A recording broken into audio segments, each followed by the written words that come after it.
Mooney at 9:30 on the Farm Bureau Insurance guest line. So this is where we are. Mississippi State was swept this weekend. Are you hitting the panic button on Mississippi State baseball, yes or no, after this weekend? We'd like to hear from you on the Dancing Rabbit Golf text line, 601-885-3776. Anybody else got any questions about any college jobs? There's not a booster with a big enough blank check. Still one of my favorite. And people are not happy because the Mississippi State fan base, you got a football program that's a disaster. It has no identity, and you're coming off a 7-18, 2 seasons, 1-15 in conference play. You could have hired anybody, anywhere to do that. You had a men's basketball program that fell flat on their face. And you had a baseball team that was rolling for a while, and now all of a sudden they've lost 6 straight conference games at home. Now, the flip side is, after you swept Ole Miss has gotten red hot, and they've won 5 of 6 against Florida and LSU, sweeping LSU over the weekend in Oxford. One of you just asked me who everybody plays this weekend. Since evidently you don't have Google on your phone, Ole Miss at Tennessee and Mississippi State at South Carolina. So the 2 teams go on the road for this weekend. Tennessee Vols for Ole Miss and South Carolina Gamecocks with an interim coach who their season had kind of gone to you-know-what, and then they swept over the weekend. By sweeping, that put them at 5 conference wins, but they did do that. I can't take away from anybody. I don't care where you are in the league. If you win games or just won 2 games or 3 games over the weekend, by damn, you won them, and it's not easy. And look at all the teams jumbled up out. You've got Georgia at 11-4. And Texas at 9-5, and A&M at 9-5, and Florida at, no, that couldn't be right. I haven't refreshed that since last night. I'm sorry. Let's go through that. Oh, maybe they got, all right. So 9-5, 9-5, 9-6. Look at this 8-7, 7-8 in the league. Bama 8-7, Ole Miss 8-7, Auburn 8-7, Arkansas 8-7. Mississippi State 7-8, Kentucky 7-8, Oklahoma 7-8, Tennessee, Vanderbilt 7-8. Dang, that's 9. That's all these teams within a game. That's 9 of them. Good God. Yeah. And then you got LSU at 6-9, South Carolina, who I just mentioned, winning 3 in a row at 5-10, and Missouri at 3-12. So that's the way it looks. But we want to ask you the question, are you hitting the panic button on Mississippi State baseball? Yes or no? Is it more coaching or players? I think it's players. Players got to make plays. Again, situational hitting, situational pitching. I think you've really kind of pitched it, even though, your strength's supposed to be at the plate. I mean, you've had some guys, maybe not dominant, right? I mean, Tomas was good, but you've had some guys do what's necessary to put you in position to win. But runners in scoring position, good Lord. Nick is coming in hot on the Dancing Rabbit Golf text line. He says 9 runs and 34 strikeouts over 3 games. Ain't gonna cut it. Let me say that again. 9 runs and 34 strikeouts over 3 games. Ain't going to cut it. Last week, I think you were 3 of 34 with runners in scoring position. So now all of a sudden you don't just have one cold bat. You have several. And you can be cold when nobody's on base. But when the bases are juiced, You got to start doing some things.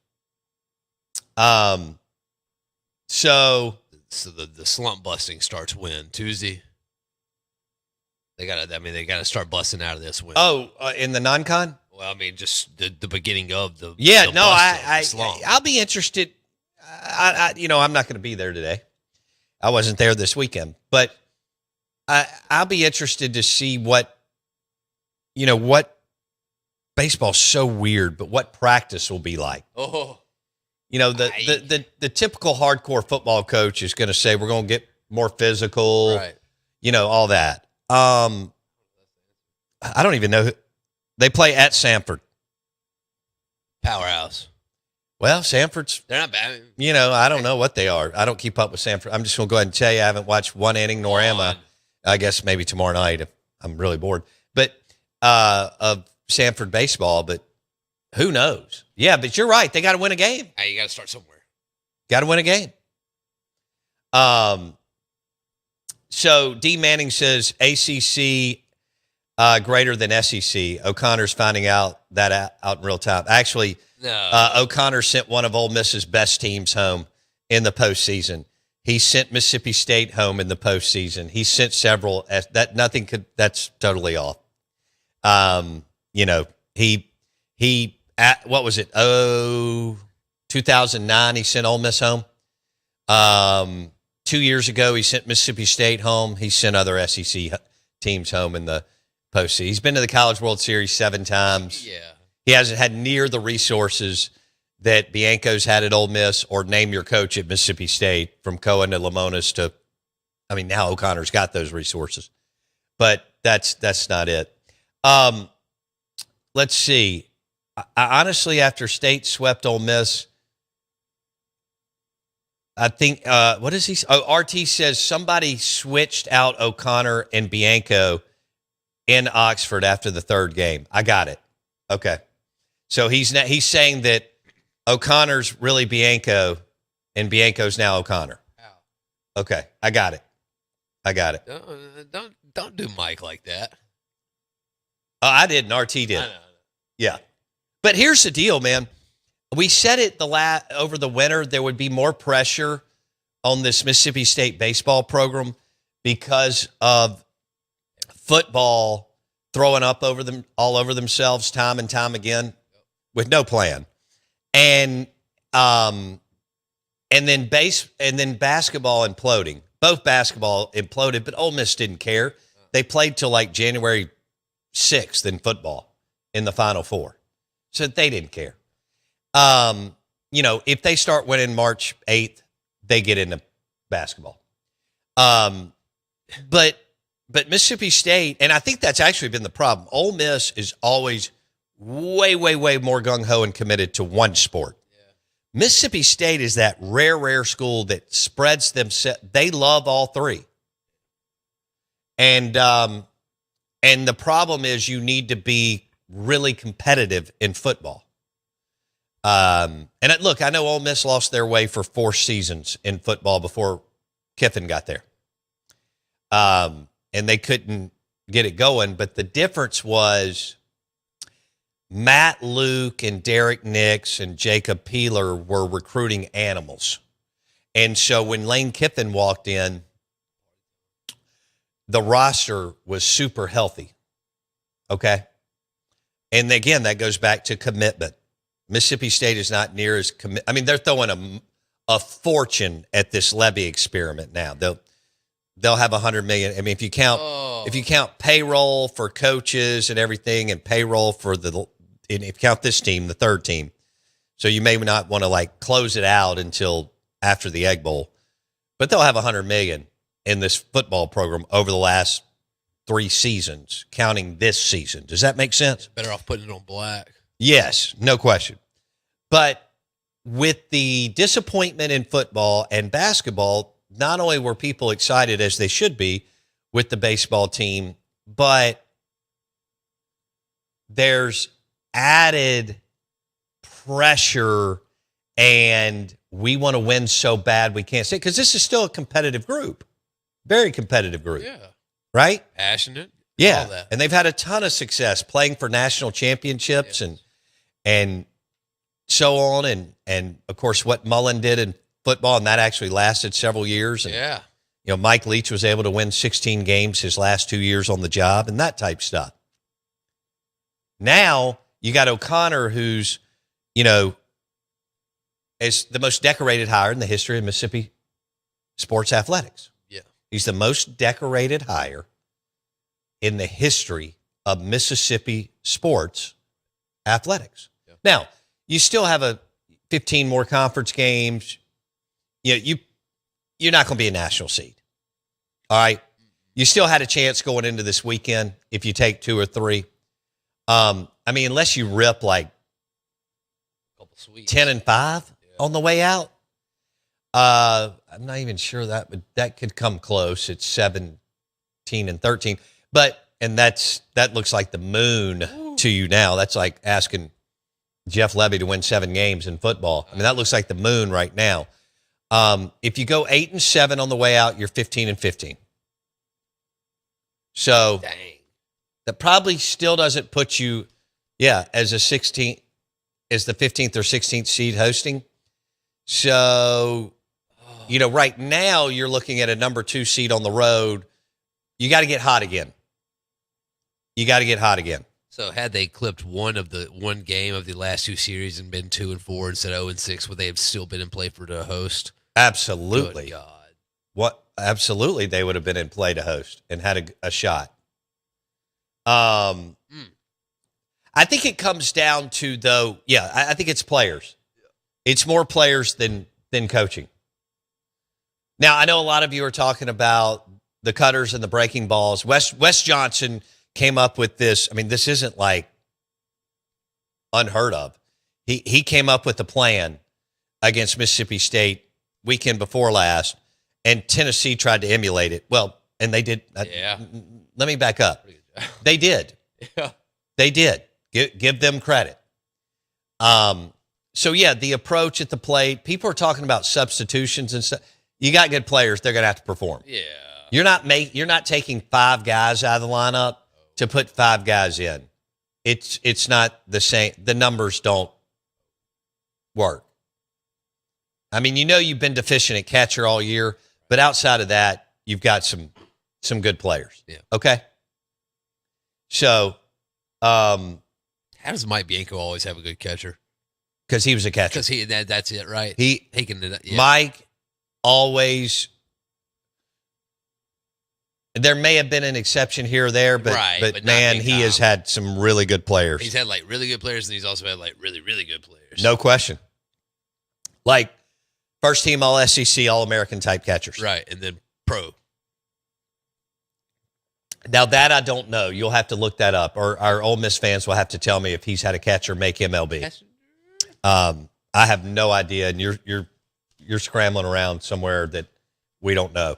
But I will ask the question: has Mike Bianco had a catcher out of Ole Miss make a Major League Baseball team?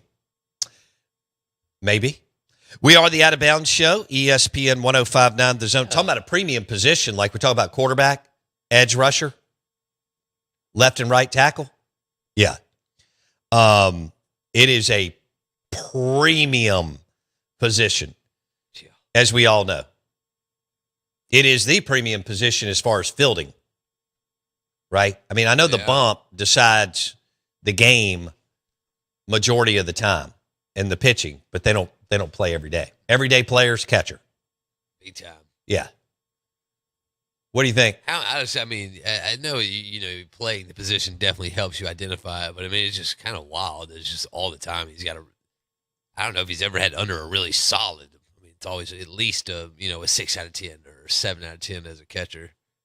And Bo, talk about the fight at Swayze. I saw the video of the guy going in the student section.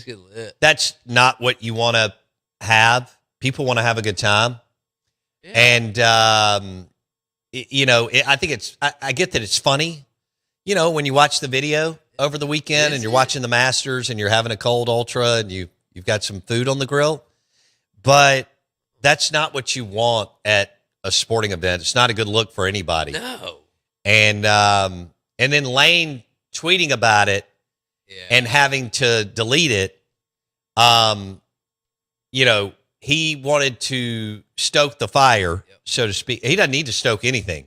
September 19th in Oxford will be the hatred game of all hatred games. Yeah. I mean, if you thought Mullen coming back in year one, and I don't know how that lined up too, but this is crazy that this happens to Mississippi State and Ole Miss. But if you thought Mullen coming back to Starkville in year one, and Moorhead and Mullen going head to head, and of course Moorhead losing, because Dan in the fourth quarter knew that they had subbed out a walk-on at the safety position, picked his spot, boom, they win the game. It will not. I mean, it'll pale in comparison to this. Even though Mullen had a tremendous amount of success at Mississippi State and was there longer in Starkville than Kiffin was in Oxford, it will pale in comparison to September 19th. I mean, the hate and vitriol. It's already there. Oh, look. Good Lord. And so when Lane quote tweeted and then hashtag FAFO on the guy hitting the Ole Miss guy, he got the league called LSU's athletic department, who then told Lane to delete his tweet. So we had Mississippi State was swept by Tennessee at home. Ole Miss swept LSU at home. There was a fight, whatever you want to call it, a fight at Swayze. And then Lane decided to get in it and had to delete his tweet because he was stoking the fire and stirring the pot. And he's again, when he's yours, you love that he is the grade A smart aleck. Yes. When he's not yours and he's stirring the pot, he drives you crazy. Okay? And you could tell old LSU fans thought it was funny. Yeah, of course. All right. And then there were Ole Miss fans were getting all hot and bothered over it. And then you had Rory McIlroy go back-to-back at Augusta National for the Masters with his 6th major. Yeah. 6. Yeah. So they give him 2 green jackets? Or does he just keep the one? I don't know if that's a good question. No, just keep the last one. And what's the deal? You get to keep it for a year? Yeah. And then you put it back in the locker. Right. So it's not I think a new that's one, right. right? Yeah, it's not going to be a new one. He's already got it. I don't know. They may give you another one. Yeah, maybe. Yeah. See, I don't know if Tiger has Phil and Jack, who are all still alive, and I don't know if they have multiple green jackets in their locker. Right. Or if you just hang one. Yeah. And you know what? It doesn't matter. It's one of the most prestigious pieces in sports. So you get the year.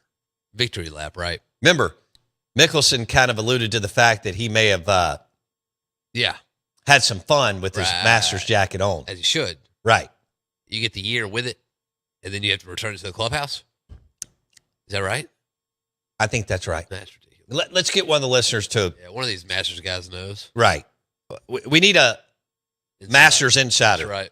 On the text line, 601-885-3776.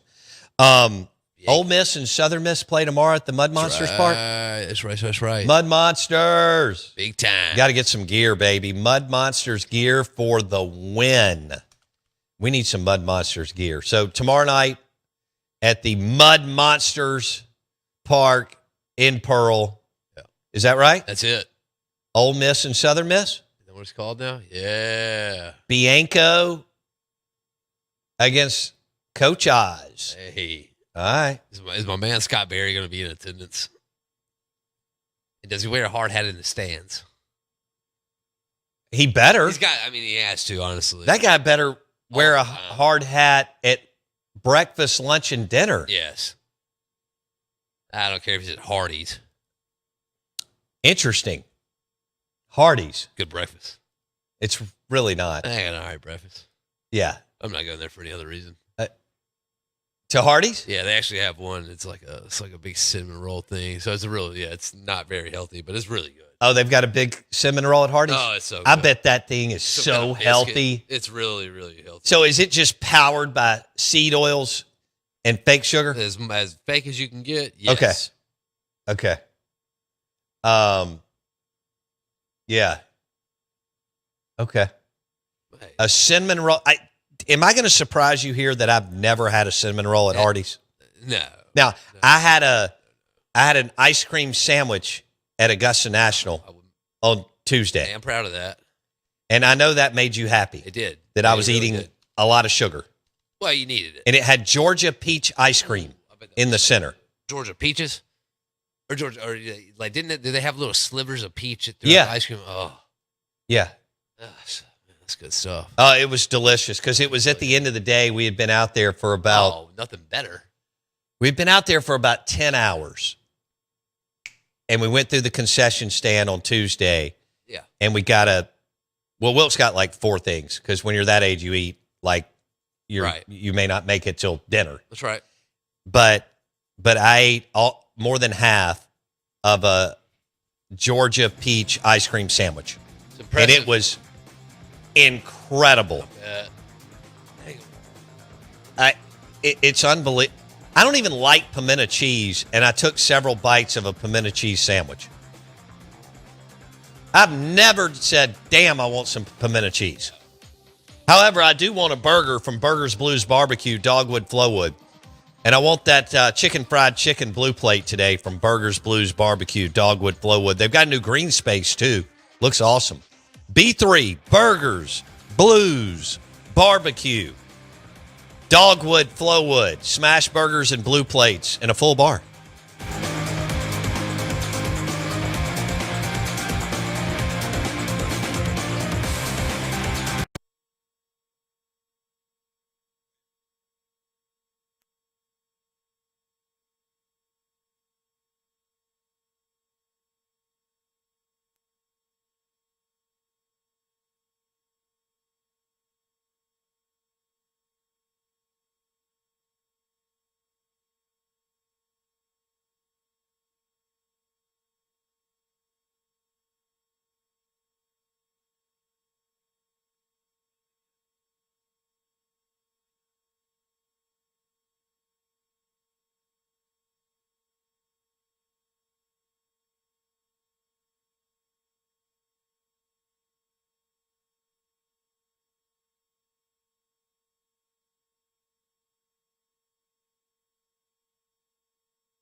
WRKS Pickens Jackson. All systems go. Live from the Whiskey 61 Lounge inside the Bank Plus studio. Is now warning. Live in the studio. It's the Out of Bounds Show with Bo Bounds. Streaming live worldwide on the Out of Bounds radio app. And on your radio at ESPN 105.9. All set? Let's go. The Zone.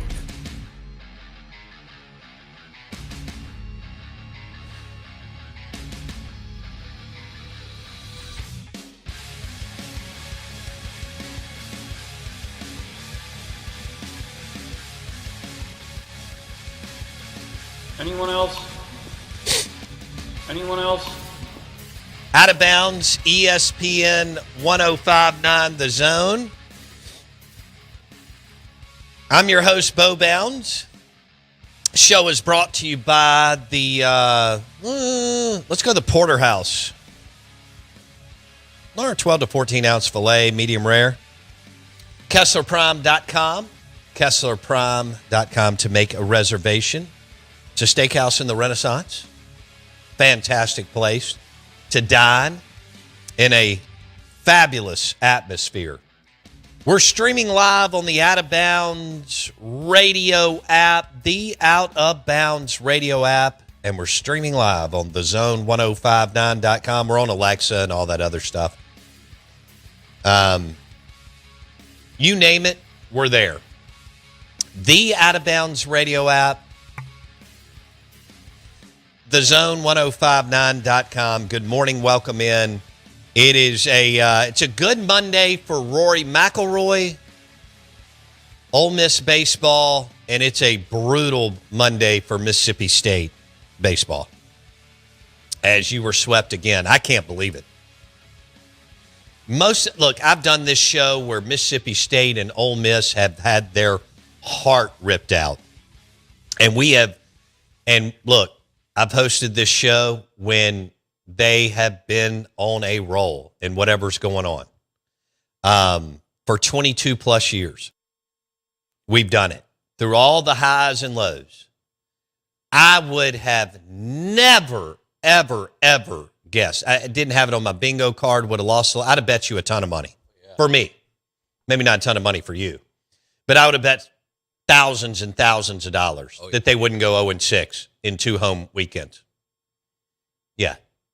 And they did. They got swept by Tennessee and swept. I can understand losing 2 or 3 to Georgia. But 0-6 between the two. Holy Mary Olzab. And I think it comes down to, I'm just going to simplify it.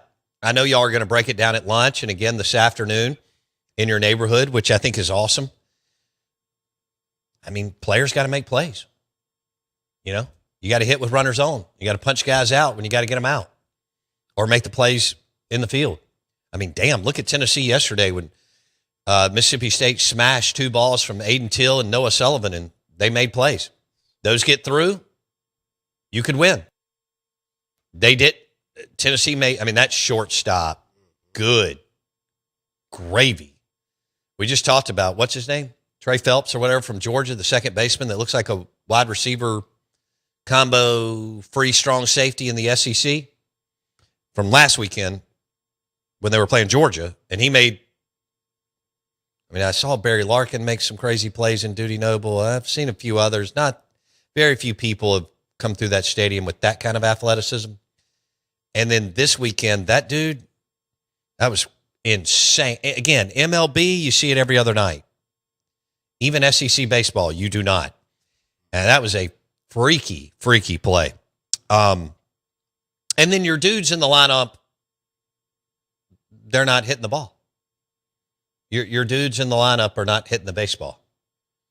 And so 9 runs, 34 strikeouts. The week before, 3 of 34, I think, with runners in scoring position. That's just, it's not going to get it. You're better than that. And, boy, Wes Johnson comes up with a plan. And, he was not happy that he didn't get the job. Will Coggin, his assistant, wasn't happy that he didn't get the job. Coggin spent more time in Starkville than Wes. Wes was there for basically a year. Not even a year. I mean, technically a season, but I don't know what it was, 9 months. and shoved it down your you-know-what, and then Tennessee comes back and emulates what Georgia had set in place.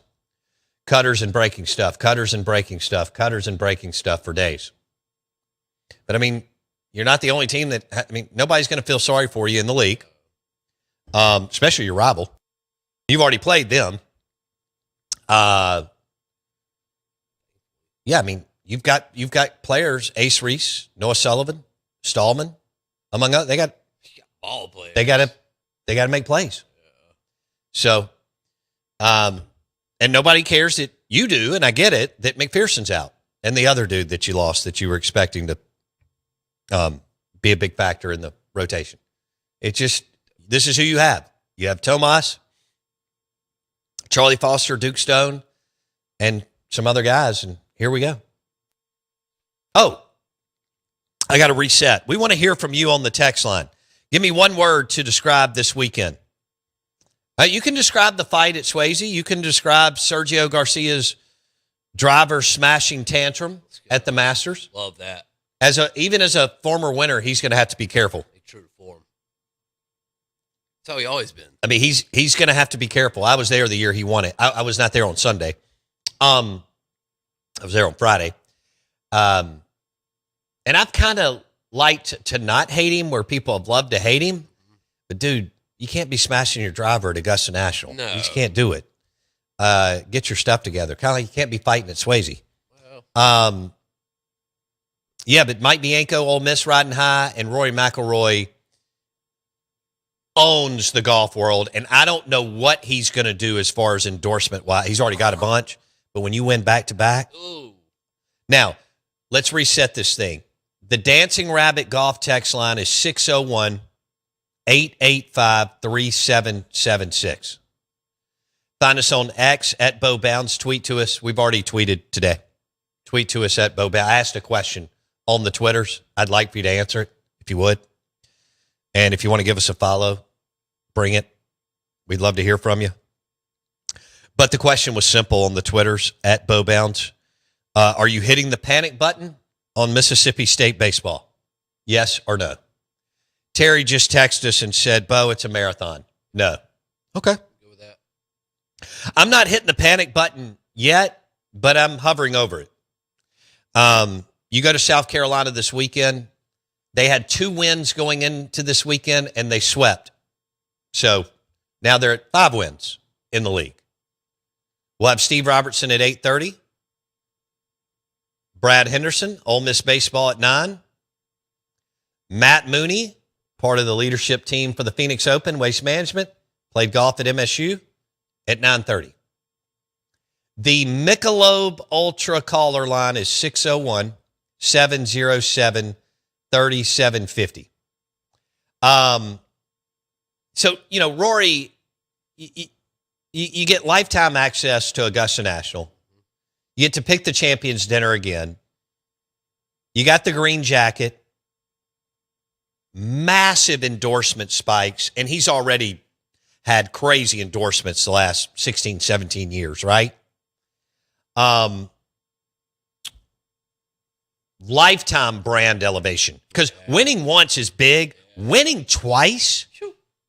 Do you understand the companies that were hammering his agent last night? As Roy, remember Rory in the post-winning presser said last night, I'm going to wake up with a sore head. In other words, he was like, hey, we're about to go celebrate at the house that I rent here. But all while they were celebrating and drinking amazing wine or beer or champagne, his agent was just taking calls and text. We want Rory. Name the number. We want Rory. Name the number. He'll make $500 million just off that win yesterday, not counting what he's already done his whole life, last year's win and the the wins that he got 15 years ago, right when he came on the stage when he was winning by 8. He made $500, I may be going low, he made $500 million yesterday. $500 million. Steve Robertson, 8:30 on the Farm Bureau Insurance guest line.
I need 5 hours today.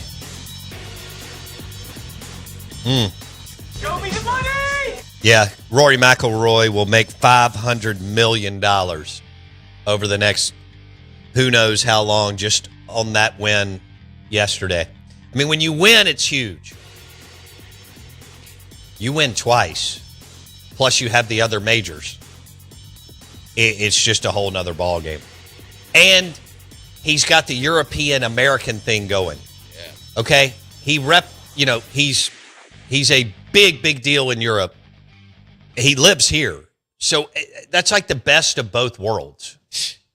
Because we are global, right? I mean, Halberstam read this book that I read 20-something years ago, and David Halberstam was one of the great authors, as y'all know, American authors of both politics and sports.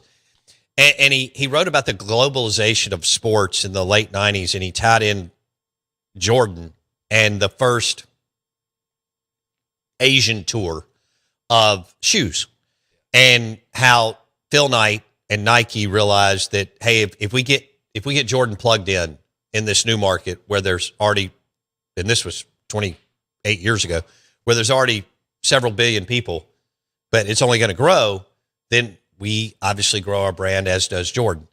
And that's where we are with all these guys now. When you're a Tom Brady, you're a global star. The Super Bowl, everybody watches now. Whereas 35 years ago, if you were good in the Super Bowl, not everybody was watching in all these countries. Now every single country is dialed into Super Bowl Sunday. Brady and Mahomes are global superstars. Rory is the same way. He is and that's all you have to say. I've said that forever, and y'all know this. When you say MJ, Tom, or Rory, and people know who you're talking about, that's a big deal.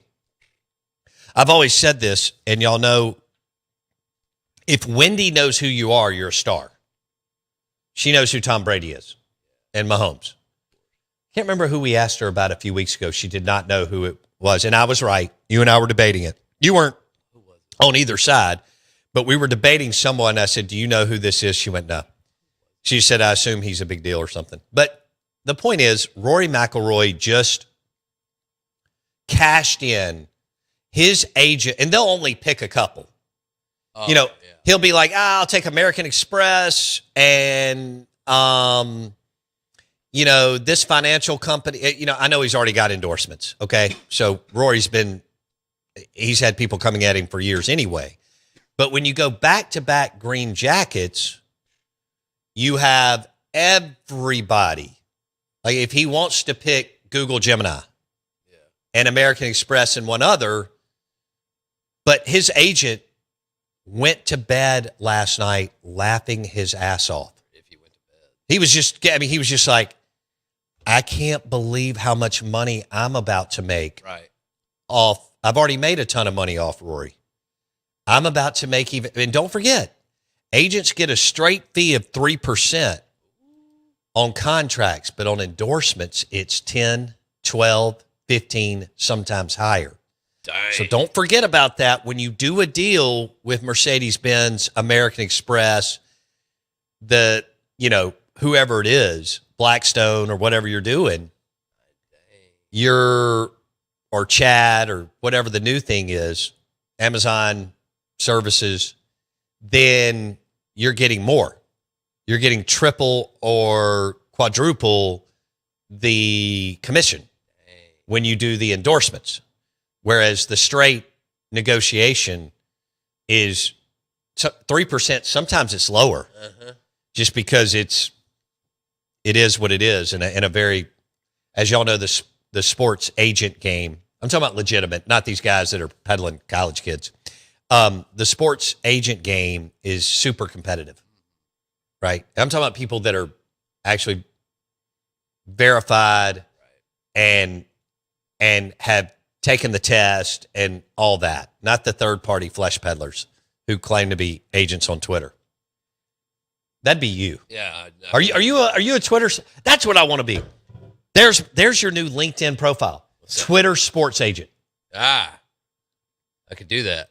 You would so love to be I would love to a third-party flesh peddler. Yeah, I'd run the AAU circuit and be rolling. Oh, I live out there. because you already dress like you're an AAU coach. Right. I feel like one. And that's not a compliment. It should be. And then you can chew the fat for hours in a gym talking about Easy. nothing. Love it. Okay. Done it my whole life. You could be a Twitter sports agent.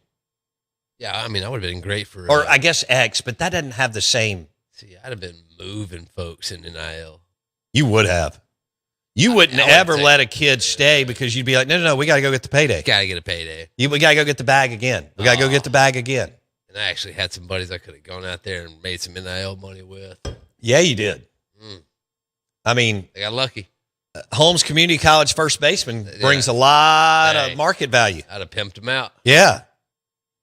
By the way, there's nothing wrong with Holmes. I took a bunch of classes there, Yeah, Holmes is great. and it was unbelievable for me and my GPA, which needed that. But yeah, I mean, the Itawamba shortstop's got to be.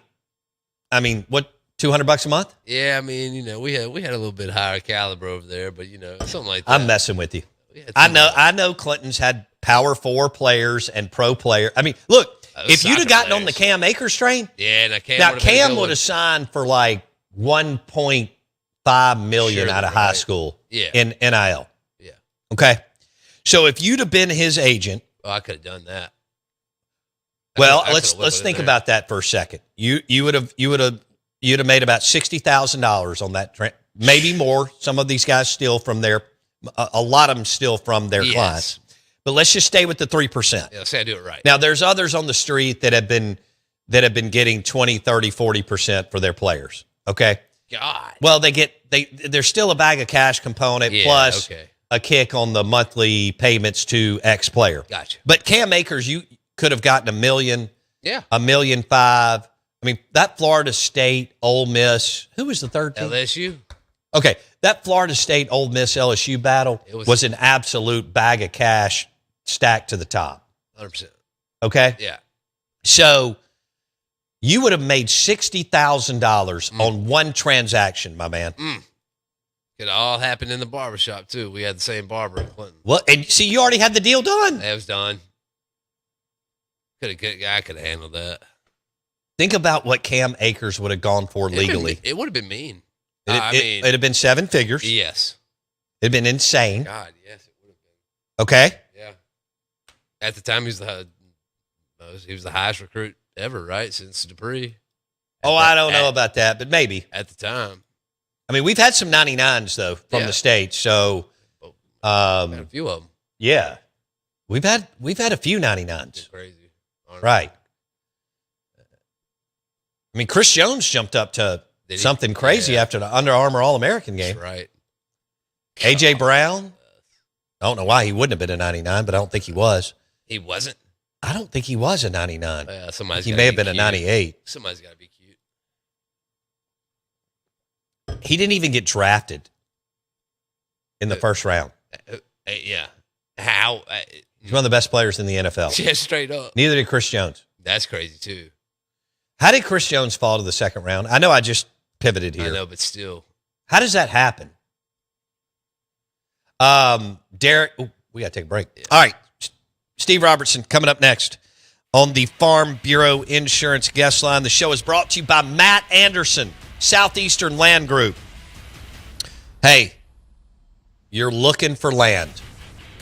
You want your own deal, your own hunting land, or just your own farm, small acreage. You want to call Matt Anderson with Southeastern Land Group.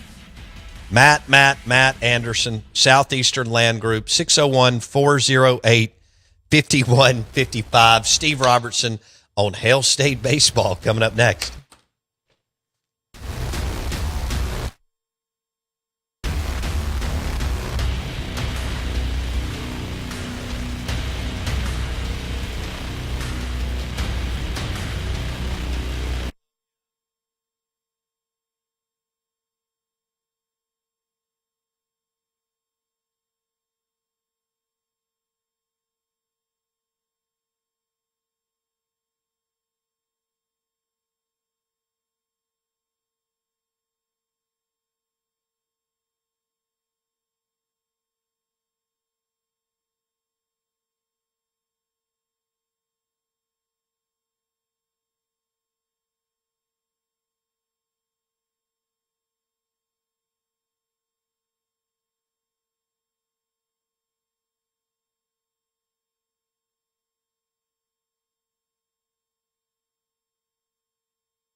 I mean, that's a joke to me.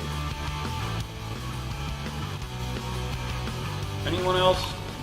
Good morning. Welcome into the Out of Bounds Show, ESPN 105.9 The Zone. Thursday, we'll be live from Dancing Rabbit Golf Club. And they'll have golf travel writers in town. Looking forward to that. We'll be live from Visit Starkville on Friday for the Cotton District Arts Festival. We're excited about that.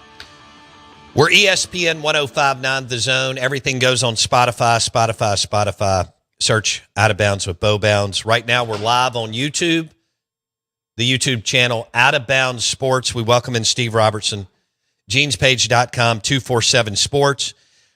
Steve, is it time to punch the panic button in Starkville?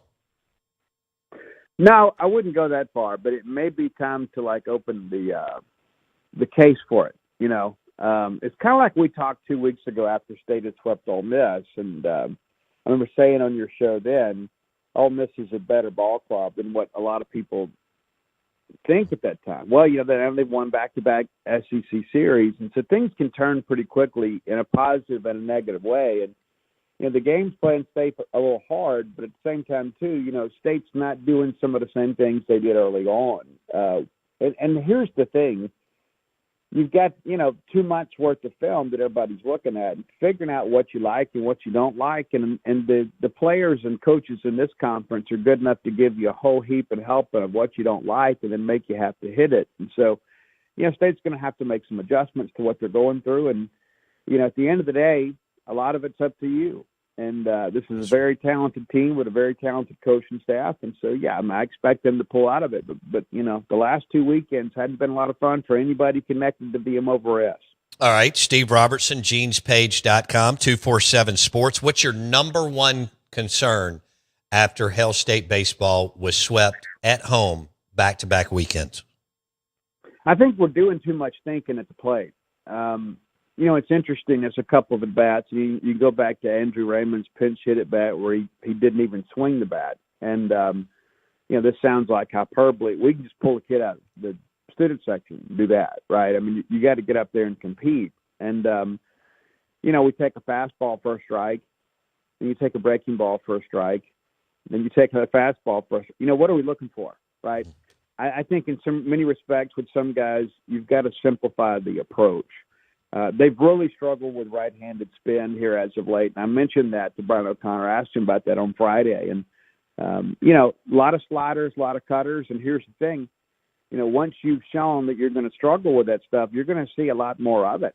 And so you've got to adjust and then change the scout on you a little bit. I mean, that's baseball at every level, is that you're going to have to prove to people what they're doing isn't going to work against you, or you're going to continue to see it, continue to struggle with it.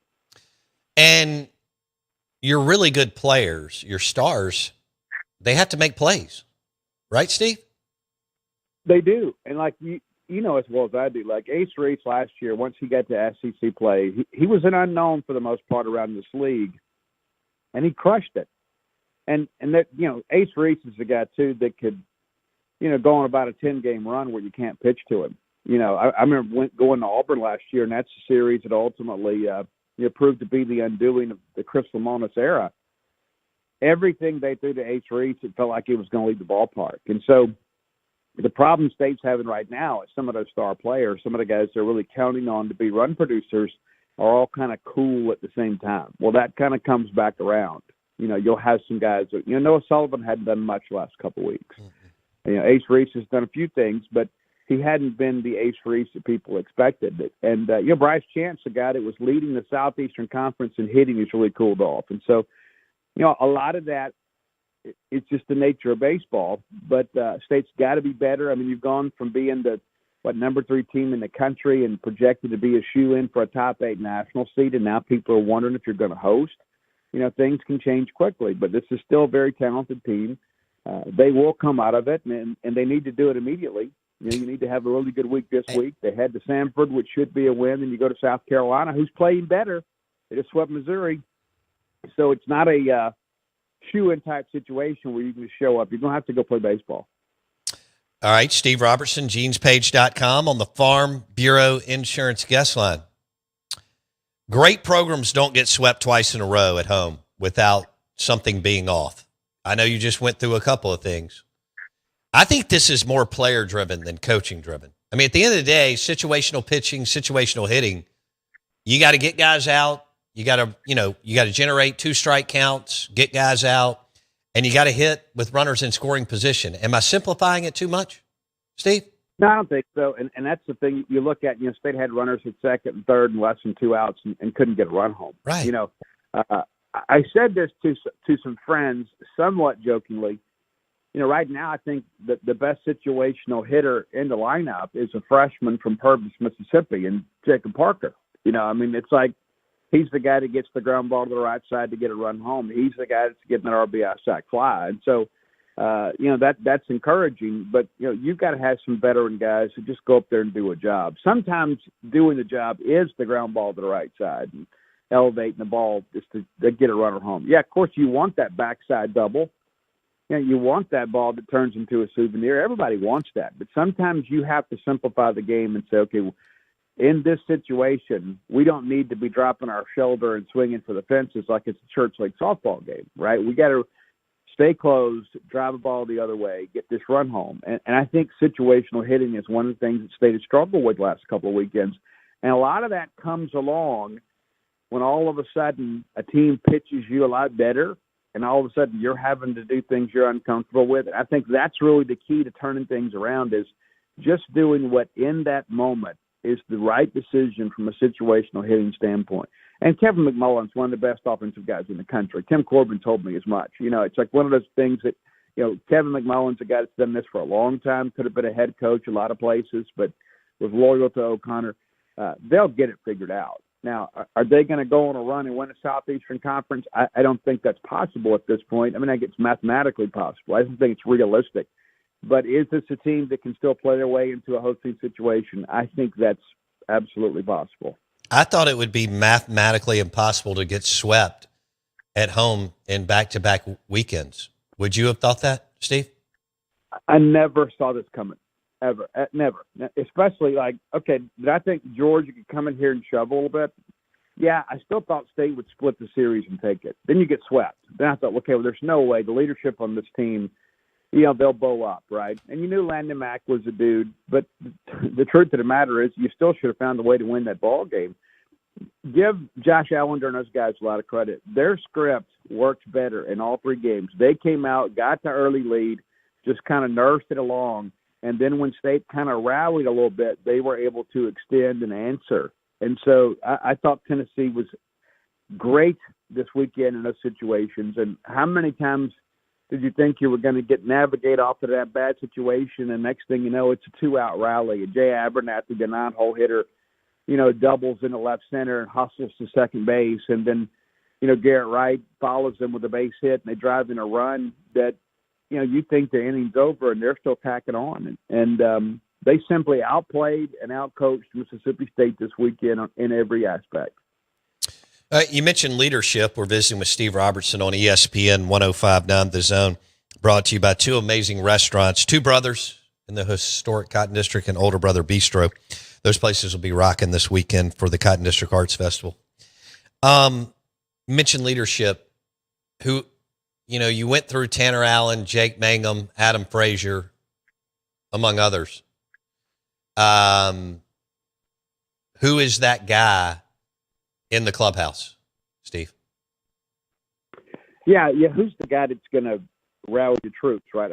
Bryce Chance is the guy that's always going to get caught doing the right thing, right? But he's not really the rah-rah guy, Noah Sullivan's a guy that kind of is a rah-rah guy, but, you need to be out there producing at a higher level than he is right now to kind of have those conversations, and I think at the end of it all, it's going to be more of a collective thing. You've got some guys, obviously, like Aiden Teal, that's played a lot of big college baseball, and done some big things. And even though he's a newcomer, he's not a newcomer anymore. He's been here almost a year, and so his voice has got to be one that kind of steps up. But, you can't just say it. You can't just walk it and talk it, right? You got to do both. That's right. And I think that's a big part of this, too, is, when you're out there, when you're the guy that's coming through, your voice carries a lot more volume. And, at the end of the day, though, this is not like this program is just, forgotten what it was like to be at the top of the polls 2 weeks ago. I think maybe embracing the expectations has been one of those things, too. All of a sudden, everybody in the country is telling you how great you are and you're a national championship contender. It's easy to get a little comfortable, and perhaps they did. And so we'll find out a lot about this team this week. Steve Robertson, genespage.com. Steve, we talked about this. There's even more. There's always pressure on this program, M over S. And Cohen reset the expectations, thank God, and made it tougher and all that. There's more pressure because of football being a train wreck and basketball imploding. Do you see it that way? Yeah, I think so, because, your fans, they got to get a win somewhere. Right. And so you saw it, like in the middle of basketball season when it looked like things were not going to go the way you hoped. Everybody's like, well, I can't wait to get to baseball. Well, then for the first 2 months of the season, you're kind of rewarded with what you expected. And, one of the things that I want to go back to, and we discussed this many times before, every great ball player wants to go play baseball at a place where baseball truly matters. And that's a double-edged sword, right? Because you're going to get 15,000 people to show up on a Saturday to watch you play. And if you don't perform, there's a percentage of that 15,000 they're going to put some pressure on you, and so you can't say you want to go play at a place where baseball matters and then you don't perform well and then say, well, they're putting a lot of pressure on me. That's the expectation, and that's what makes guys like Jake Mangum and Tanner Allen and Rowdy Jordan and Will Clark and Rafael Palmeiro and so many others. That's what makes them legendary, is because they were able to use that as fuel for their own performance. And so you can't show up down here nowadays and just be like, well, in a small community like this, you're never going to get away from it. I mean, you can't run to Walmart without running into somebody wearing Mississippi State gear, and somebody walking up to you and speaking to you. I mean, it's like everybody knows what you're going to do. And so, yeah, there are pressures playing at places like Mississippi State, LSU, Arkansas, Florida State. And you have to be ready to embrace that pressure, not just deal with it, but embrace it and say, you know what, I'm doing something of significance to people that really care. If you want to go play, high level baseball at a place where the fan base aren't bought in, there's a lot of places you can go, Sure. And it'll make life a little bit easier, but the reward won't be as great. Like Tennessee and Georgia. I mean, let's just say it like it is. First of all, Georgia, they don't even know where the baseball park is. Now, because of because of who they are and a big public university, they get players. But Georgia and even Tennessee through Vitello and them getting hot and bothered through a state, they don't care. So that's two places that you can be tucked away on a weekend series at home where people don't really care, but they may float in and out of the ballpark. Is that fair, Steve? Yeah, absolutely. And, down here, it's just kind of a religion, right? Yeah. I mean, there's no escaping. The place was packed so, this weekend. You were there. One of the top 6-7 crowds in the history of college baseball, and we didn't even report it, right? I mean it's just, what happens here. And the truth of the matter is, Bo, we got to graduate from that anyway, right? I mean, it's like, unless we're setting an NCAA record, we don't need to have the graphic on the billboard. And this weekend we didn't, because at the end of the day, who cares how many people were there to see you lose? Yeah. Right? This has got to be about wins and losses and about getting championships.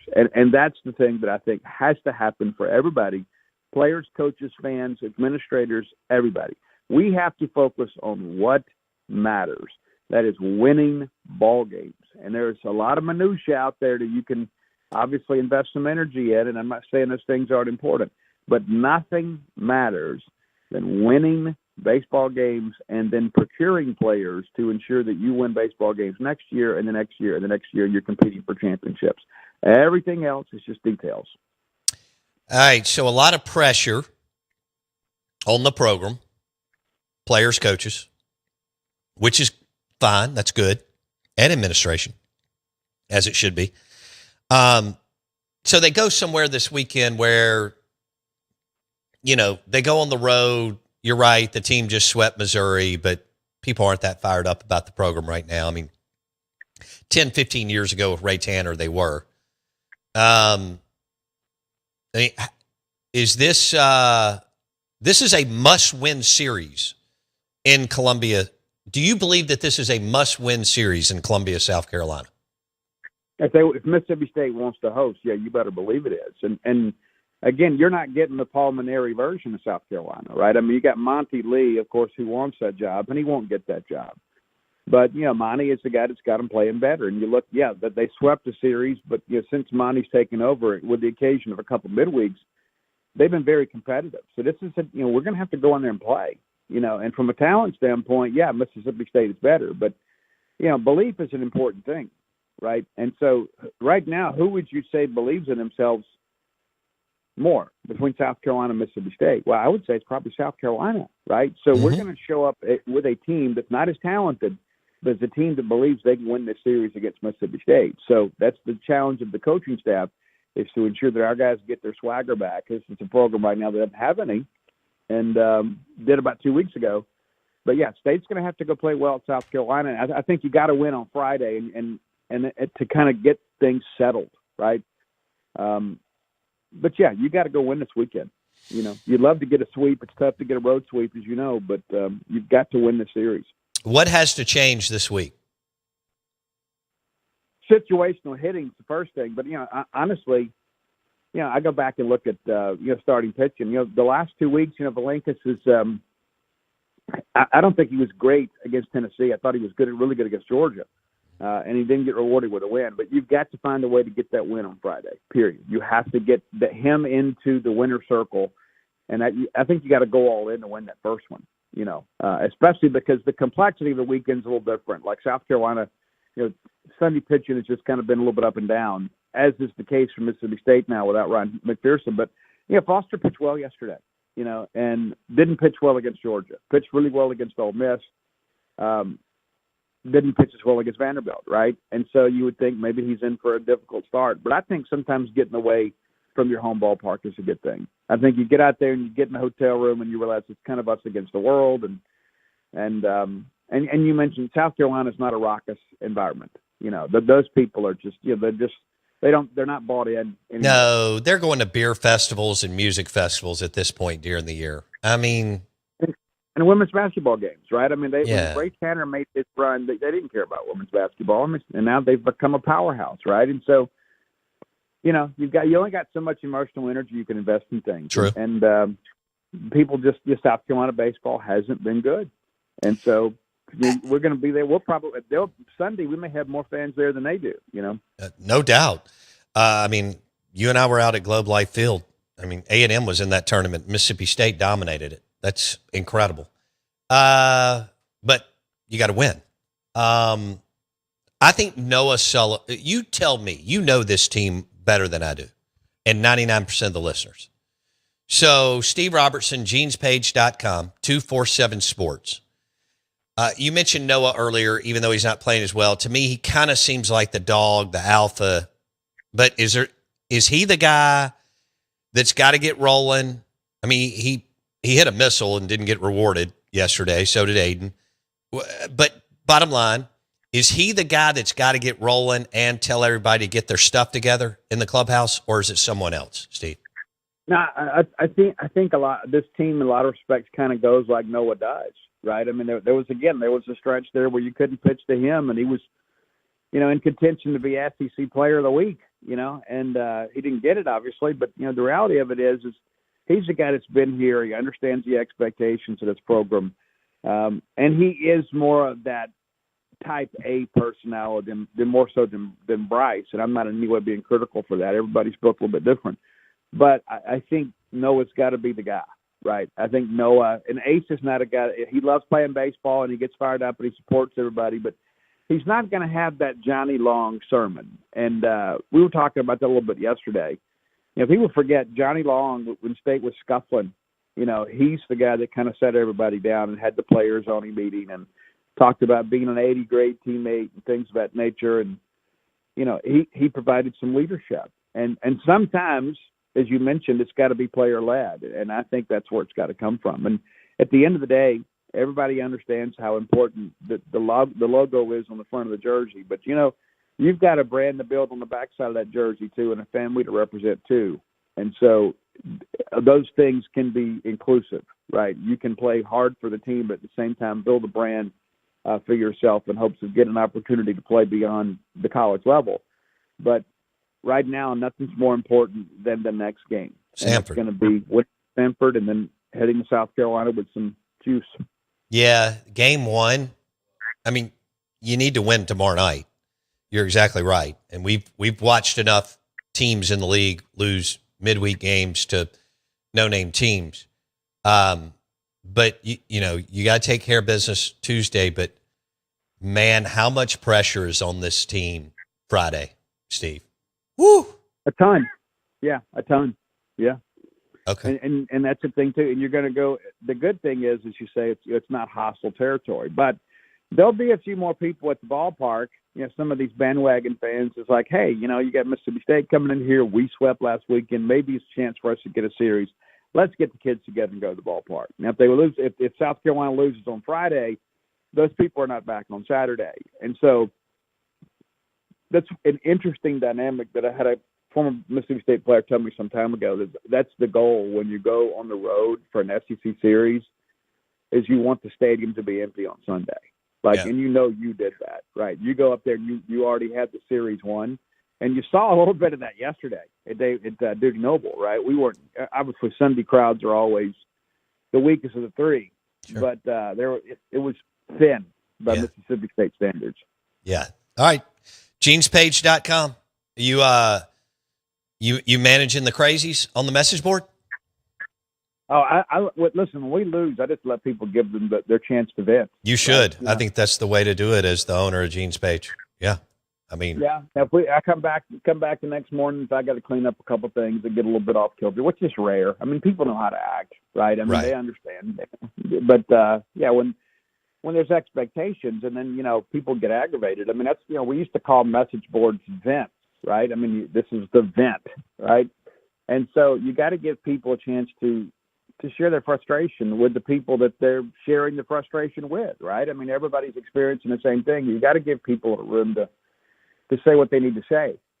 That's part of being on a platform like that. Sure. So, but yeah, I let people say what they want to say, and then, if we need to address something later, we will. But no, when we lose, you get swept at home, and you expect people not to have an emotional reaction. You're kidding yourself. I could not agree more. GenesPage.com. It is active, and they're on there, and they should be. Commitment quotient counts. Steve, we'll talk soon. Thanks, man. See you. Steve Robertson on the Farm Bureau Insurance Guest Line. Lunch today brought to you by Burgers Blues Barbecue, Dogwood Flowwood. Great blue plates, smash burgers, sandwiches, full bar, new green space, B3 Burgers Blues Barbecue, Dogwood Flowwood. B3 Dogwood Flowwood. Order for the office today.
WRKS Pickens Jackson. All systems go. Live from the Whiskey 61 Lounge inside the Bank Plus studio. This is Now Warning. Live in the studio. It's the Out of Bounds Show with Bo Bounds. Streaming live worldwide on the Out of Bounds radio app. And on your radio at ESPN 105.9. All set? Let's go. The Zone.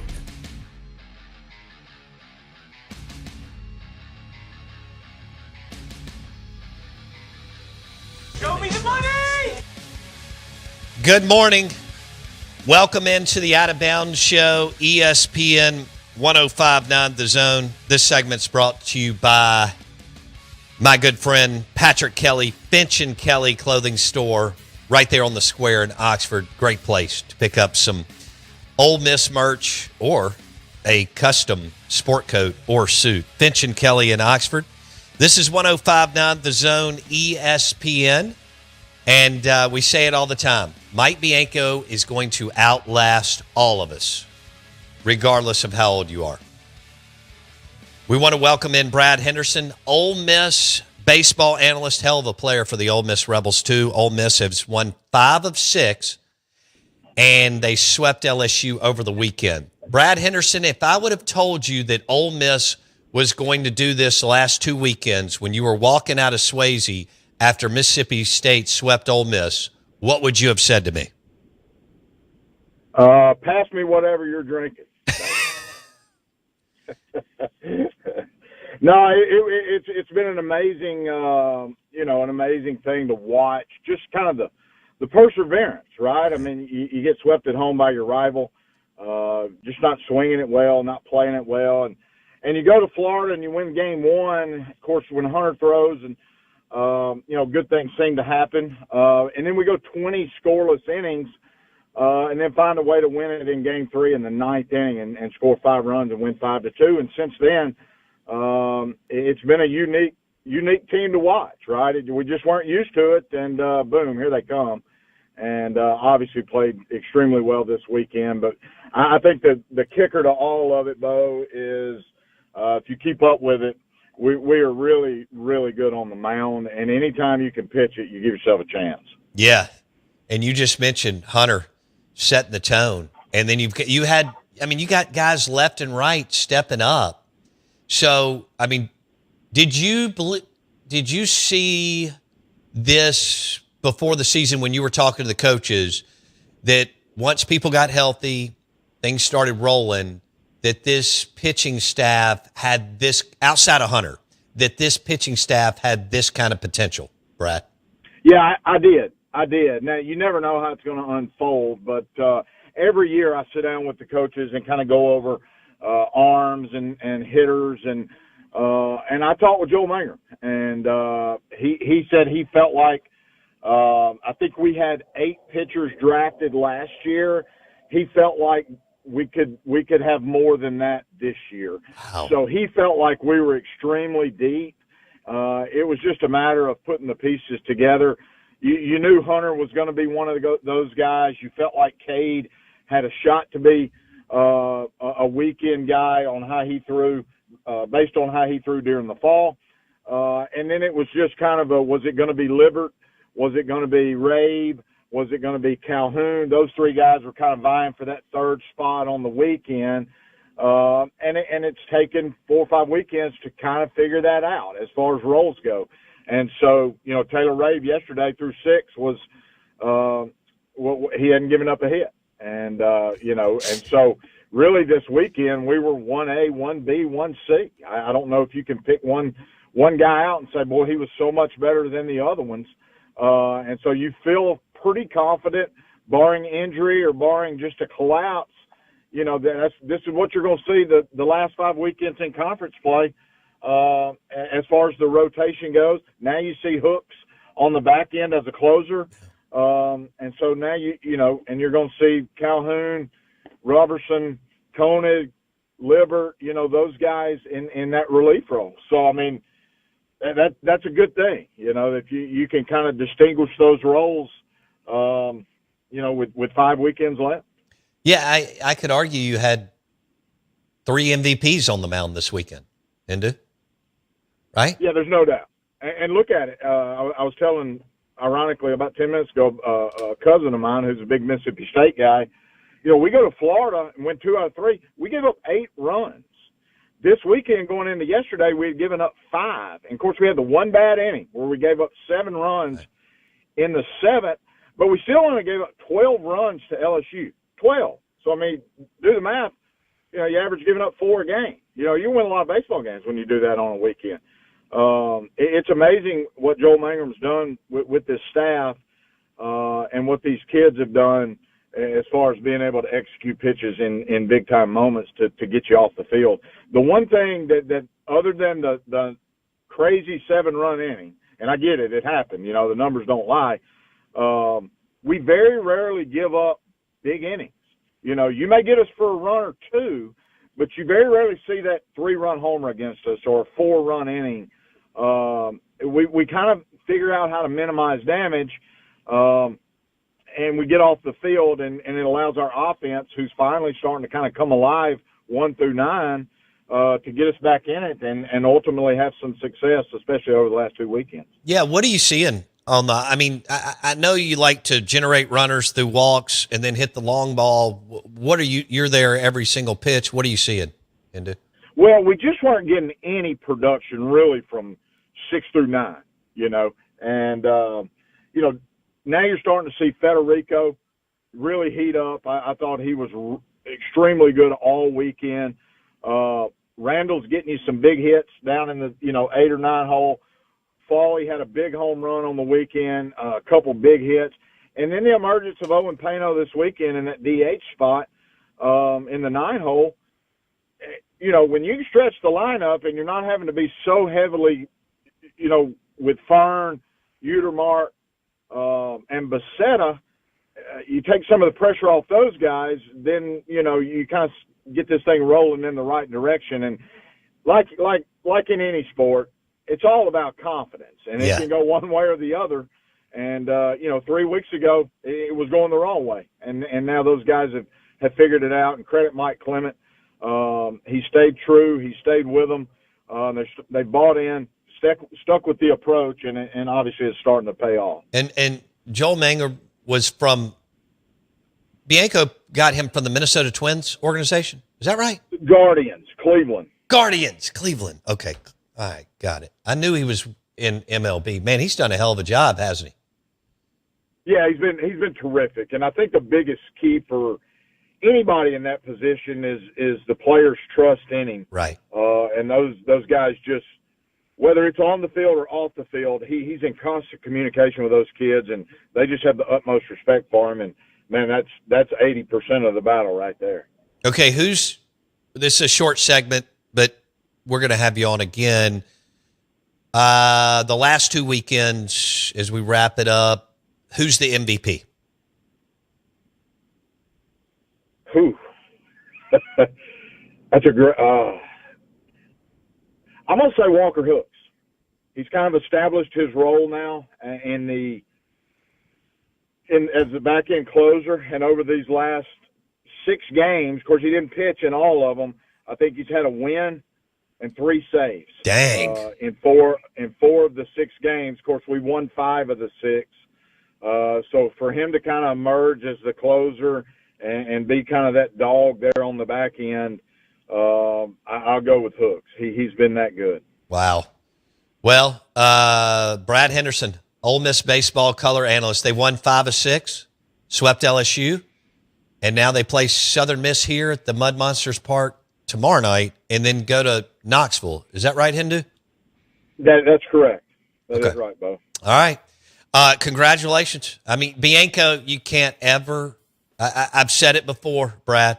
He's going to outlast us all. You can't count the dude out. Be good, man. We'll do this again soon, okay? Enjoy it. Yep. Appreciate it, Bo. It's hard to win in this league, and we talk about it all the time. Enjoy the hell out of it. Ole Miss 5 of 6, swept LSU. Now they play Southern Miss tomorrow night at Mud Monsters Park. That'll be a ton of fun for both fan bases. And then Ole Miss goes to Knoxville, Tennessee. Jay Meadows. Woo. All right, we're going to jump back into a little bit of the Masters and some other things. And then we got Matt Mooney, who will join us to talk about the Masters at 9:30.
single one of those is just coated perfectly. It looks so fresh. Wow. Oh, that's what I thought. Those were my thoughts exactly when I ordered a pimento cheese sandwich from Augusta National on Tuesday. We are the Out of Bounds Show, ESPN 1059 The Zone. Oh, look at that. Every single one of those is just coated perfectly. It looks so fresh. Wow. Yep. Are you proud of me for...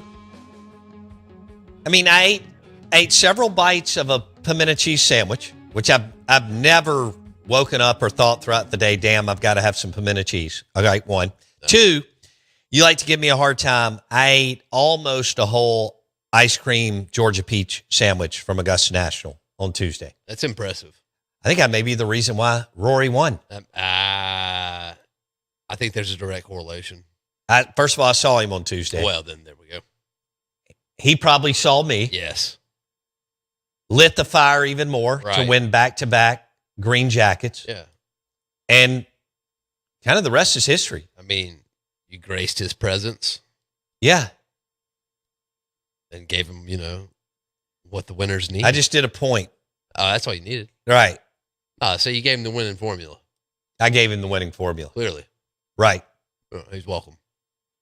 $4+ million, which is chump change, what he won yesterday compared to the endorsements that his sports agent is getting. Look, he already has big-time companies that want to co-brand and partner with him because he's Rory McIlroy, and he's already a major winner, and he won it last year.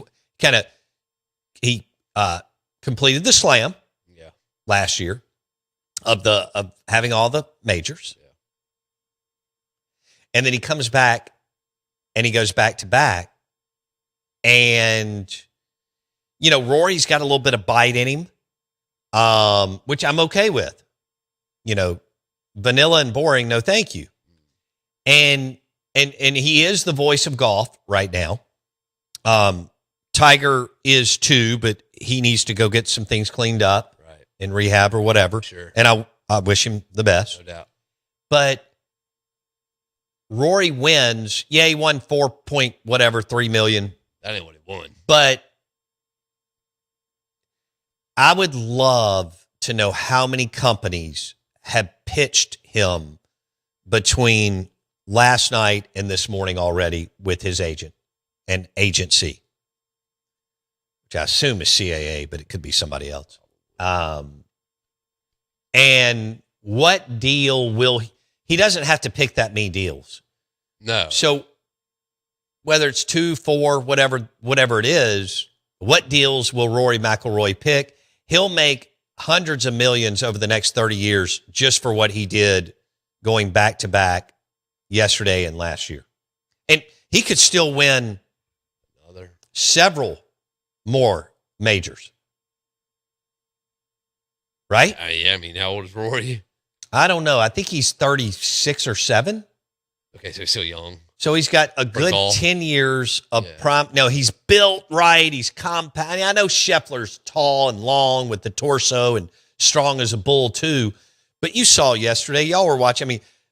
Rory is thick and strong, even though he's short. He can absolutely. Who was talking about it afterwards? He can absolutely crush the golf ball. Yeah, he's 36. He's got a few. 36.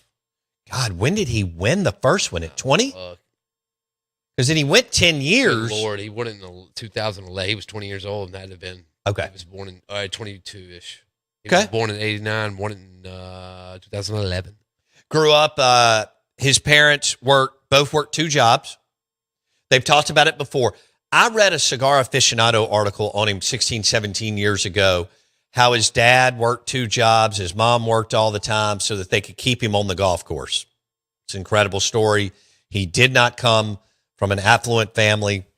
They worked all the time to give Rory everything they could for him to be able to play golf and have the equipment and get on golf courses. And then now he was able to fly them over. They were not there last year. Right. And you could tell in the press conference afterwards, he really wished they were there, who you would too. And then this year they were there. And that was a special moment after. And look, man, no other sport, but no other tournament leans into the tear-jerking walk-off 18. If you still have young kids, hug them, hug your parents, hug your wife, all that. They capture that beautifully. And I know people were raising hell with CBS about missing a couple of shots on 18, and that surprises me because that production and everything CBS does is first class. That did surprise me. But no other sport, I think, captures it like golf and makes you get chill bumps and water in your eyes, and you're like, oh my God, he's celebrating with his family and so on. So Rory now will make several $100 million in earnings. He's already got several $100 million. Right. He'll make by being a green jacket winner, but 2-time and back-to-back. There's even more fire and spice behind that. Yeah. There's more of a power hook and we're all, just like we are, in the business of storytelling. And this story's amazing because Rory won right out of the gate and was winning by 8 strokes, and then he didn't win for a decade. And I think that goes to show you the grit and perseverance and determination that we talk about all the time, that it does take. And we eye roll, and he stayed in the saddle. He was already rich. He was already in the club, not in Augusta as a winner, but he was already Rory and rich and had majors. Now he's Rory, rich, and has green jackets. He has the prestige and the staying power in that Hall of Fame burst. He was going anywhere, but at a 0.01% level golf-wise, right? He and Scheffler are the kings of golf. Rory brings a little more. He's been around longer, and I think the European thing. He's not a bad boy, but he's very vocal, which I'm good with, and also Ryder Cup, and the Europeans have rolled the last couple of decades. So I think you mix all that together. It's his world, and we're living in it. At least for another 360-something days until he loses that jacket. Oh, wow. Well, here's the deal. He could win another major this year. You got the PGA. Now that they've moved the PGA from August to May, you got that coming up before you even can sneeze. Right. Then you got the U.S. Open Father's Day weekend, and then you have the Open Championship in July. He's got 3 more opportunities to knock down another major. Now, it won't be easy. You got Scheffler. You got this guy. You got that guy. I mean, great golfers. The PGA/field has never been deeper or more talented. I mean, did you see the shots these guys were making yesterday? What are we doing? And then you throw in the equipment. You know, they're training more than they ever have. Then you throw in the equipment, the golf ball, which Augusta talked about early in the week. Holy smokes. It's ridiculous. Hitting him too far. You like Rory? Meh, he's all right. I get the sense you're not a Not a big fan. you're not a big fan of Rory. Okay. Just meh.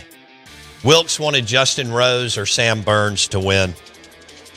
Our friend Matt Mooney, West Coast golf correspondent, part of the leadership group for the Phoenix Open Waste Management.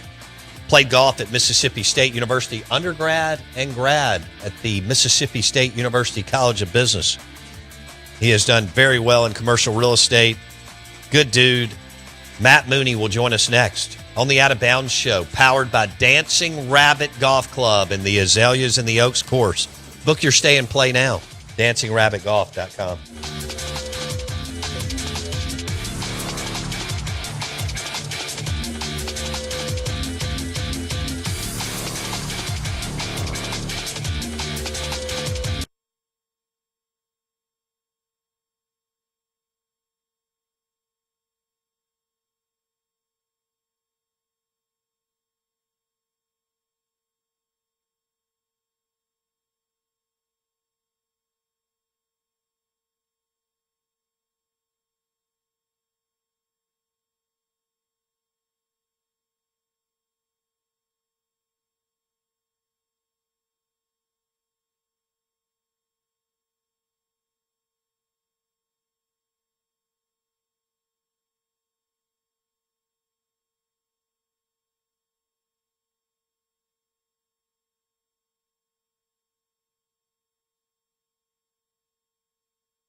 look at that.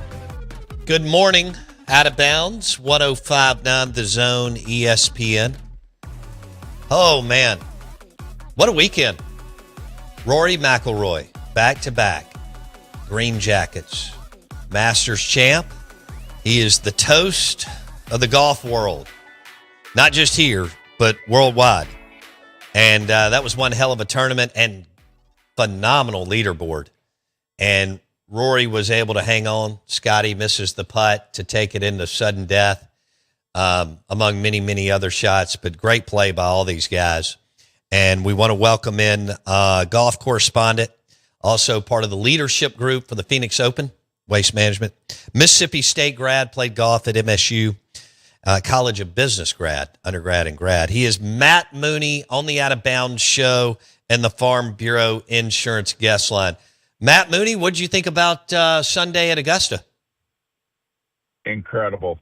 It was such a great day. I mean, the back nine, I can't remember in a while seeing that many names clustered within a couple shots of the lead, and just the quality of golf coming down the stretch from Scheffler to put pressure on McIlroy. It was awesome. It just never ceases to amaze me how Augusta can generate drama like that on a Sunday afternoon. It's so good. Talk about Rory winning early at 20, 21 years old, coming over as the Ireland European phenom, and winning by 8 strokes, Matt, several times in majors, and then not win. I mean, you've been in the game, you played it in college, then not winning for a decade.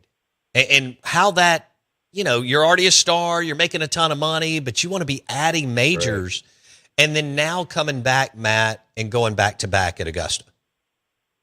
Yeah, it was incredible to see, to me, the difference in his disposition just this whole Masters. You've watched him for a long time like I have, and I feel like, early on, he's just a kid out there with just this unbelievable talent. To your point, winning majors by huge margins, just looked like he was playing a completely different game than the rest of the field. And then watching just the weight and the burden of not being able to finish the career Grand Slam, not being able to break through at the Masters. And obviously we all saw just that tremendous relief he had last year when he finally won the Masters, completed the career Grand Slam, and, just fell to his knees in tears. And then to go from that to the way he played this week, which just seemed so light, and it looked like he was just playing practice rounds out there. And clearly, had some moments that you look at him 3-putting from 5 feet on the 4th hole yesterday, making double bogey. And I think historically you would have thought, oh man, here goes, another one of these moments where he's going to lose it. And he just bounces right back and played flawless golf pretty much the rest of the way. And I think that difference in his disposition and just how light and relaxed he seemed to play was what stood out in my mind. You played the course, right? Yes. I've played a few times. What's your theory on why certain players are always, or you feel like they're always in the top 10, Mooney? It's fascinating. I was thinking about that yesterday, and, I think definitely it's a course that is more open off the tee than a lot of other major venues that we see. And it definitely rewards length as the years have gone on, probably even more so. And I think that, we have seen a common theme of big hitters over the years. You think of Tiger and Phil and Bubba and Rory. Scotty obviously gets it way out there. But I think the course knowledge component is just so important. And I think the reason that a lot of the times these top players end up being the top players on the leaderboard as the week goes on is just that they have the opportunity to play the course over and over and over year after year. And, you've seen it. I just don't think a lot of viewers can understand, if they've never seen the course, how extreme a lot of those undulations are, how extreme the slopes are, not just on the greens, but even the fairways and the changes in elevation on a lot of those shots. And so it just seems like it's one of those places that the more you play it, the more you learn, the more you know the right places to miss it. And that was what really stood out to me also, in addition to his mindset, was just how well Rory knew where to miss it.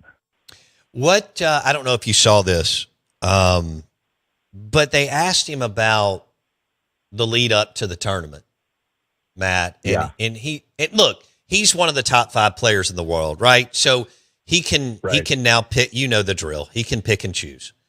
But he said, look, I felt like my time was more well spent flying up here and playing than doing the 2 tournaments going in to the, to the Masters.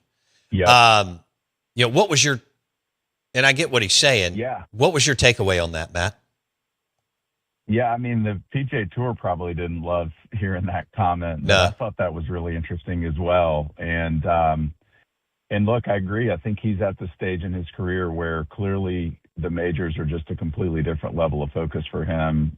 We've heard that, I think for a long time for these top guys. But, to have the proximity that he does living in South Florida and the access and the resources to be able to, I think he said he would drop his daughter off at school and fly up to Augusta and play and be back home in time for dinner. I mean, that's pretty incredible opportunity that he has to take advantage of. And kudos to him for doing it, because I think, he also said in those comments that it was the only course he'd played over the last 2 to 3 weeks. And I think that goes back to just that mindset where just looked like he was walking around, just playing another round at Augusta, and the weight of the moment was not very heavy for him. No. Matt Mooney played college golf at Mississippi State, part of the leadership team and the driving force behind the Phoenix Open, Waste Management. And he joins us on the Out of Bounds show, ESPN 105.9 The Zone. Now we start to talk about his place in history. So he wins big early. He still wins on the tour, but no majors for a decade. Now he gets the 2 prestigious green jackets. Mm-hmm. All right, so Matt Mooney, you mentioned, we've had all these unbelievable guys come through, from Jack to Tiger and many more. He's now at 6. He's young. Right.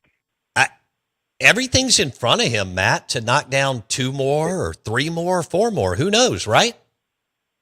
I'm not talking about just Augusta. I'm just talking about majors in general. Yeah, just majors. Yeah, I mean, that's the thing. He's still only, even though we've seen him for, I think he said that was his 17th or 18th time to play in the Masters, which is crazy. And then you think he's only 36. I mean, from a golf perspective, he's still really in the prime of his career. And I think it's probably hard to say he isn't the best European golfer at this point in history. He's tied Faldo now. He's done things that Faldo never did in the game, and I guess some people would put Seve Ballesteros in that mix. But I'm with you, Bo. I mean, I think the way that he won yesterday was just amazing to see him. Clearly not on top of his game the way that we've seen him in some other tournaments from tee to green, but manage his game, use his short game, uses his mental skill set to win that tournament. He's got the weight of the career Grand Slam off of his shoulders, and it would be really surprising to me to not see him win. To your point, at least a couple more, and who knows how many more. And if he can do that, if you can get up into the double digits on majors, I mean, you've now sort of put yourself in that echelon that's really only Jack and Tiger. Sure. All right, outside of Rory and Scheffler right now, because they're the kings. Who's the guy that you look at that you say, this guy has enough time and he's got the game to be one of the next guys, even if he doesn't win 6 or 8, but to win maybe 2 or 3 over the next 15 years, Matt? I'll give you 2 that stand out to me, and they both had a great performance this weekend. I'm Colin Morikawa, obviously. Yeah. He's got a couple majors. The way he played this week with the back injury that, had caused him to withdraw from the Players' Championship, he's now been dealing with it for a month. Obviously, he's proven now, it still is a young guy, that he's got major winning talent, having won a couple. I'd be surprised to see him not get a number more. And then, man, I'll tell you what, Kim Young, I mean, obviously he didn't have quite the day he wanted to have yesterday, but watching him and the way he won the Players Championship and birdieing 17 with just this soft little cut wedge, and then he steps up on 18 with all the pressure and hits it over 370 down the middle on that hole to win. He's shown some things, and he's still so young. I had to look yesterday because I was curious, and he's still only 28 years old. Incredible. So he's got a just unbelievable talent, and so I'm excited. I think the game's in such incredible shape. Scotty's still not even 30. I mean, we're going to see a lot of really good golf out of these guys over the next decade. I was fired. Some people like these guys, some people don't, but I like the big names, and I like to see Spieth and Koepka play well at 5 under. How did you see it, Matt?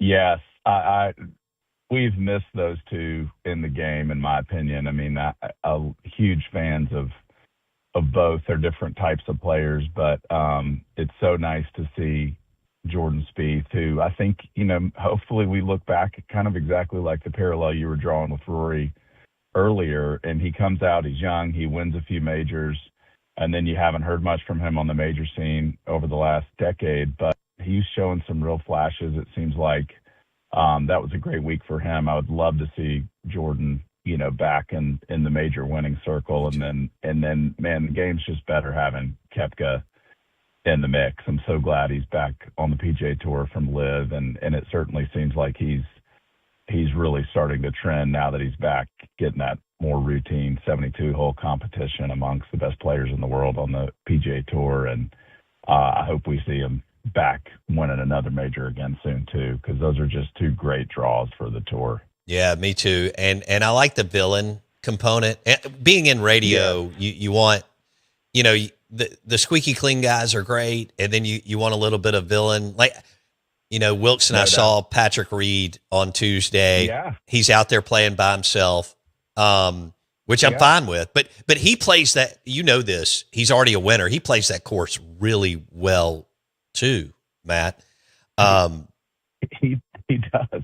Yeah, I really hope. I know he's number one on the European Tour, DP World Tour money list right now, and trying to earn his way back onto the PGA Tour. I hope they give him a path back, because exactly to your point, I mean, he plays that villain character, but he's got incredible game. He's probably been one of the best Ryder Cup players for the U.S. over the last decade, and whatever it is in his makeup that allows him to play the way he does, it's clearly attributed to some element of chip on the shoulder, and I love seeing that out of him. All right, tell me about, we're visiting with Matt Mooney. He's our West Coast golf correspondent, and he joins us on the Out of Bounds show from here, which is a great story, from Brookhaven. Went to Mississippi State, played golf, goes out to Phoenix, Scottsdale, hell of a career, and then gets involved with the Thunderbirds, which is the organization that runs the Phoenix Open. And y'all know how much success that tournament's had, and how cool it is and how much fun it is. And we were fortunate enough to go this year, and it was one of the most amazing experiences of my life. It's so much fun and so cool. All right. So having said that, you keep up with this, and you're in the game of golf. So Rory, to me, you help me out here, Matt. I think he's kind of balances that fine line because he's really opinionated, which I like, and he's got some teeth to him. And then he's also likable. Like sometimes maybe a Patrick Reed or a Koepka, they're not on both sides of that. Rory can pull. Do you see where I'm going? I feel like Rory can pull off being very opinionated on where he wants the game to go and what he wants it to be, but he's also got a likability factor. Do you see where I'm going, Matt? Yes, I totally agree with you. Yeah, and I definitely hear some people that he rubs the wrong way because they think he's too opinionated, but I don't think so at all. I mean, I agree. I find him to be incredibly intelligent, well thought out in his comments, and yet, while he's got to have that swagger and confidence that any great athlete has to be able to perform at that level. You know, you watch his comments in the green jacket ceremony yesterday, and he's talking about his parents and his wife and daughter, and you know, his emotion talking about his parents, and that's an incredible part of his story, is just the sacrifices that they made for him to be able to play golf. And so I'm with you, Bo. I think he's just a great figure at the top of the game, and I love that he's always got an opinion and isn't afraid to share it. Now that Tiger and Phil have passed the torch, so they'll still be an awesome part of the game forever, as you know. Yep. But this is now this is Rory's sport now, right? Right now? Yeah, it was interesting. I think the stat I heard was that this was the first Masters since 1994 that didn't have Tiger or Phil, and then to have the number one and number two players in the world, Scheffler 1 and McIlroy 2, finish 1 and 2 on the leaderboard in the opposite order was pretty amazing for golf. And by the way, Cam Young's number 3 in the world. So wow, I agree with you. I think that you know, that to see the cream rise to the top like that in the absence of Tiger and Phil was just incredible, and something that, you know, you couldn't have dreamed of if you're a golf fan, to be able to get that on a Sunday. And I agree with you. I think that Rory, I'm a huge Scotty fan for a lot of reasons, but Rory has been at the top of the game for so long. He's so well spoken. He's so well liked internationally and appeals to international audience that it does seem like he is the leading voice in the game, particularly as Tiger and Phil continue to fade into the distance. Yeah, and you're right on the winning press conference. What I love is when he's going through everything, he stops before he answers. Matt, did you notice? Yes. He'll pause and kind of think about, you know, he understands the magnitude of where he is now. And, man, the parents, the part where his parents worked their absolute tail off to keep him on the course and in equipment and all that is that'll give you chill bumps. But he's also now, I think he's now the world ambassador for the game. I mean, he and Scheffler, but I just feel like, I know Scheffler has got an opinion and got charisma, but I feel like Rory's the lead dog. All right, now let me go to a little bit of a heartbreak here. Justin Rose, I'm a big fan.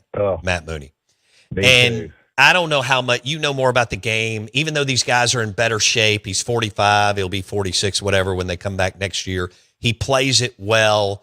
I was heartbroken. Do you think at his age, I mean, he's in great shape, does he have a chance? Yep. Do you believe that he could have a chance to win in the next 2 Masters, Matt? I do, and I want to believe so. I'm with you. I mean, there was a minute there yesterday afternoon where Rose was ahead by 2. Obviously, he was a bit ahead of the leaders, or the last group rather. But man, I thought, are we finally going to get, you know, the Rose win after all of the consistency he's shown on that course? And obviously, it wasn't meant to be, and he didn't have his best ball striking on the closing stretch. It was kind of surprising to see as good as he strikes it. But yeah, I mean, look, it was interesting. They showed the stat yesterday. I think he would have been the second oldest to Jack in 1986 if he had won it. But with the advances in just training and nutrition and technology and all the things that these guys are doing, and I think Rose is one of the more extreme examples on the tour. I think you've probably heard about this, but I mean, he travels with an RV that is completely dedicated to health and wellness. It's got like cold plunge, steam, all of his, he's got like an oxygen chamber in there for when he's riding his bike. I mean, he has a full RV basically dedicated to physio, and you can see it because he's playing at a level that, you know, I don't know that we've seen a 45-year-old exhibit that kind of consistency. So I do think he's going to continue to play really, really well for a number of years. And, you think back to Phil winning the PGA championship at what I think 51 was the number, maybe 52. So, that gives me a confidence that Rose has still got some longevity yet. And man, I sure hope so, because he just is one that you feel like he deserves a green jacket. Yeah. All right. One more. I got 2 minutes. You've been in golf. You got to play college golf. You played Augusta National. After you played it, what was your one big takeaway from playing it? Yeah, I think how much it's a second shot golf course. I think that it was not as difficult or demanding off the tee as some other courses that I've played. It's generally open, and you saw Rory was able to get away with a lot of loose shots off the tee yesterday. But you then get to the fairway, if you hit the fairway, and you never have like a flat lie. And then you've got to hit it not only on the green, but you've got to hit it in the proper quadrant, the proper quarter of the green. And if you don't, then you're going to have a hard time making par. And that to me is one of the most extreme things about that course that really is different than most anything else you see. Is you've got tremendous elevation, you've got difficult sloping lies in the fairway, and then you've got to be so unbelievably precise. And I think sometimes you don't pick up on how precise you have to be on those approach shots, because when we're watching the leaders, they're hitting it in the right quadrant, making birdies and easy pars. But if you get a little bit off, it just absolutely punishes you. And so I have so much more respect for how those guys are able to shoot the scores that they do. And I also understand how you see world-class players like Shane Lowry shoot 80 yesterday like he did, because the margin is just that thin. Golly. What a tournament. Unbelievable. Matt Mooney, hope you're doing well, man. Thank you so much. We'll do this again for the PGA or U.S. Open. Great spending time with you, Bo. You guys have a good week. Appreciate it, buddy. Matt Mooney on the Out of Bounds Show, ESPN 105.9 The Zone.